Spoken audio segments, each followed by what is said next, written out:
Eng qalini qancha qilinadi? 5, 6. Sizlar sizlar pishyansizda nima u? Yangilik qilyapsiz ekan va aka bu nima xizmatni bajaradi? Peynasachi xizmati. Ha. Tomlarga, mansardali joylarga, Ha. muzlatgichlarga, issiq sovuq ushashi, Ha. shumdi, terlashdi, har taraflama himoya. Bu narsani yangilik men endi ko'rib turibman. Nech puldan bajaradi buni? Aka 1 kilosini narxi 5,5 dollardan sotib beryapti. Tashkil beryapti. O'zbekiston bo'yicha xizmat ko'rsatadi. O'zbekiston bo'yicha xizmat ko'rsatamiz.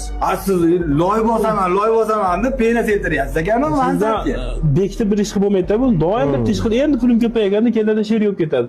Bunga sherik bo'lmay akalar o'zlari ish qilishaversin. Siz ham shunaqangi bir joylaringiz bo'lsa, molxonalar tepasi bormi? Molxonalar. Nima deydi? Oshxona, ular tunikan o'zi bo'ladi-yu, yomg'irda ham qaraq qilmaydi, shunga hisobida. Men meva saqlagani xolodilnik qilmoqchiman. Juda zo'r bo'ladi. Beraverasizlarmi? Juda zo'r bo'ladi aka. Qalinligini 5-6 qilib sochamiz. Issiq sovuq o'tmasligiga garantiya beramiz. Garantiya berasiz. Qarang. Nomeringizni aytsangiz, tanish bilishlar, qadrdonlar ko'ryapti bizni. Aloqaga chiqsa O'zbekiston bo'ylab xizmat ko'rsataverasiz. O'zbekiston bo'ylab xizmat ko'rsatamiz. Nomeringizni bitta aytib yuboring. 33 641 03 26. Mana shu nomerga bemalol aloqaga chiqaverasizlar. Hozir biz Chimyondamiz, bu sanatoriyani tomini qilyapsizlar. Tomini qilyapmiz. Hozir ish tugatdilarmi? Ishni hozir tugatib turibmiz. Ha.